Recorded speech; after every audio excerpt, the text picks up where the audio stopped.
Hello friends, I am teacher Vasan. Shiva is a brave college student அப்படின்னா சிவா ஒரு தைரியமான இல்லைன்னா துணிச்சலான கல்லூரி மாணவன் அப்படின்னு அர்த்தம்.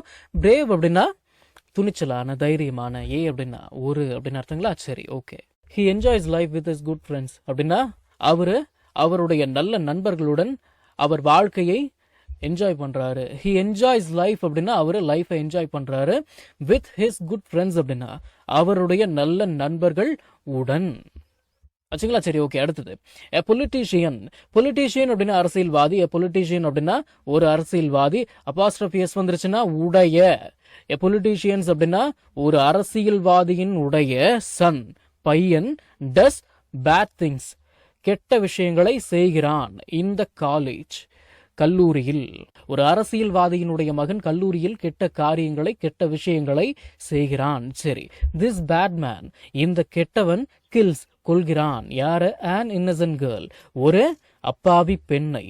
இன்னசென்ட் கேர்ள் அப்படின்னா அப்பாவி பெண் அப்படின்னு அர்த்தம். an innocent girl அப்படின்னா ஒரு அப்பாவி பெண். சரி, அடுத்தது த போலீஸ் காவல்துறையினர் போலீசார் டு நாட் அரெஸ்ட் பண்ண மாட்டேங்கிறாங்க த ரியல் கில்லர் உண்மையான கொலையாளியை. The police do not arrest the real killer. சரி, அடுத்தது Siva gets very angry. Siva gets very angry அப்படின்னா சிவா ரொம்ப கோவப்படுறாரு. About this அன்ஃபேர்னஸ். அன்ஃபேர்னஸ் அப்படின்னா அநீதி, அநியாயம் அப்படின்னு அர்த்தம். தினசரி பயன்படுத்தப்படும் 1000 இங்கிலீஷ் வாக்கியங்கள் தமிழ் அர்த்தத்துடன் ஒரே பிடிஎஃப்ல வெறும் 199 ரூபாய் மட்டுமே. ஸ்கிரீன்ல தெரியற நம்பருக்கு இப்பவே வாட்ஸ்அப் பண்ணுங்க. இது புக் இல்ல, பிடிஎஃப் ஃபைல். ஃப்ரீ டைம்ல பிடிஎஃப் ஓபன் பண்ணி போன்லயே லேர்ன் பண்ணிக்கலாம். நீங்க பணம் அனுப்பியோன்னு வாட்ஸ்அப் மூலமா பிடிஎஃப் உடனடியா வாங்கிக்கலாம். அபவுட் அப்படின்னா கண்டு அப்படின்னு அர்த்தம் இல்லைங்க. தமிழுக்கு ஏற்ற மாதிரி கண்டு அப்படின்னு கொடுத்து வச்சிருக்கிறேன். ஆனா அபவுட் அப்படின்னா பற்றி அப்படின்னு அர்த்தம். அபவுட் திஸ் அன்ஃபேர்னஸ் அப்படின்னா இந்த அநீதியை பற்றி Siva gets very angry. Siva ரொம்ப கோவப்படுறாரு, இதுதான் அர்த்தம். தமிழுக்கு ஏற்ற மாதிரி கொடுத்து வச்சிருக்கிறேன், அதை பார்த்துக்கிட்டு குழம்பிக்காதீங்க. சரி, ஹீ டிசைட்ஸ் அப்படின்னா அவரு டிசைட் பண்றாரு. To fight. ஃபைட் அப்படின்ற வார்த்தைக்கு சண்டை போடுறது, சண்டை அப்படின்னே அர்த்தம் எடுத்துக்காதீங்க. போராடுவது அப்படின்னு கூட அர்த்தம் இருக்கு. ஹீ டிசைட்ஸ் டு ஃபைட் அப்படின்னா அவரு போராட முடிவு செய்கிறார். ஃபார் ஜஸ்டிஸ் நீதிக்காக. ஹிம்செல்ஃப் அப்படின்னா அவரே அவனே அப்படின்னு அர்த்தம். அவரே நீதிக்காக போராட முடிவு செய்கிறார் அப்படின்னு அர்த்தம். சரி, ஓகே. ஹீ ஃபைட்ஸ் அவரே சண்டை போடுறாரு. இங்க ஃபைட் அப்படின்னா போராடுவது அப்படின்னு அர்த்தம் எடுத்துக்காதீங்க, சண்டை போடுறது அப்படின்னு அர்த்தம். ஹீ ஃபைட்ஸ் அவர் சண்டையிடுகிறார். அண்ட் மற்றும் பனிஷஸ் தண்டிக்கிறார். யார? த பேட் மென் கெட்டவர்களை. MAN மேன் அப்படின்னா சிங்குலர். MEN மென் அப்படின்னா ப்ளூரல். சரிங்களா? த பேட் மென் அப்படின்னா கெட்டவர்கள், கெட்ட மனிதர்கள். இப்போ உங்கள சில பேருக்கு இந்த சந்தேகம் வந்திருக்கும், சார் அதெல்லாம் சரிதான் சார், இந்த சிம்பிள் ப்ரெசன்ட்னா நான் படிச்சிருக்கிறேன், இந்த ஹீ ஷீ இட்டு வந்துட்டு அதுக்கு பக்கத்துல ஏதாவது வெர்பு வந்துருச்சுன்னா அது கூட எஸ் சேர்த்துக்கணும். ஹீ ஃபைட்ஸ், ஹீ பனிஷஸ், அந்த எஸ் வந்து சேர்ந்துதான் வரும், அது எங்களுக்கு தெரியும். அது என்ன சார் இங்க மட்டும் ஏன் வரல? He decides to fight.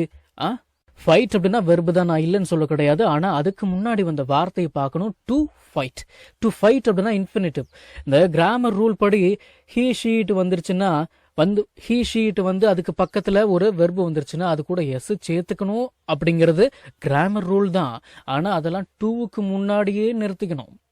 டூக்கு அப்புறம்லாம் வந்து எஸ் எல்லாம் சேர்த்துக்கிட்டு இருக்க கூடாது, சரிங்களா? ஆனா அண்டு வந்துருச்சுன்னா சேர்த்துக்கலாம். He fights and punishes. சரிங்களா? இப்படி ஞாபகம் வச்சுக்கோங்க, ஈஸியா ஞாபகம் வச்சுக்கோங்க. சரிங்களா? ஓகே. அடுத்தது ஹீ ஸ்பீக்ஸ் த ட்ரூத் அவர் உண்மையை பேசுகிறார்.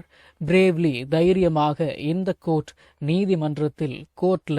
சரி, அப்புறம் எவ்ரி ஒன் பிரைசஸ் ஹிம்.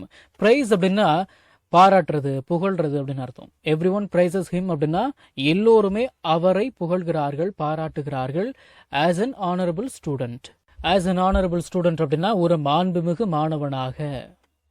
நம்ம தமிழ்ல பேசக்கூடிய அன்றாட வாக்கியங்களை இங்கிலீஷ்ல எப்படி பேசலாம்னு சொல்லி ஒரு 1000க்கும் மேற்பட்ட ஆங்கில வாக்கியங்களை தமிழ்ல மொழிபெயர்த்து ஒரு 5 PDF நான் ரெடி பண்ணி வச்சிருக்கேங்க.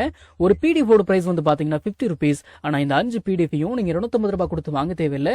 ஜஸ்ட் 199 rupees பே பண்ணி நீங்க வாங்கிக்கலாம். இந்த PDFஸ்ல இருக்கக்கூடிய 1000 வாக்கியங்களும் பேசக்கூடிய வாக்கியங்கள் தானே தவிர இந்த சென்டென்ஸ் கொடுத்து வச்சிருக்காங்களே இதை நான் எங்க பேச போறேன் அப்படின்ற ஃபீலே உங்களுக்கு வராது. இதை நீங்க PDF ஃபார்மேட்ல வாங்கிக்கிறதால உங்களுடைய ஃப்ரீ டைம்ல PDF ஓபன் பண்ணி போன்லயே லேர்ன் பண்ணிக்கலாம். நீங்க பணம் அனுப்பின உடனே வாட்ஸ்அப் மூலமா உங்களுக்கு 5 பிடிஎஃபையும் அனுப்பிடுவேன். So what I guys waiting for ஸ்க்ரீன்ல தெரியுற நம்பருக்கு இப்பவே வாட்ஸ்அப் பண்ணுங்க, இல்லைன்னா கால் பண்ணுங்க.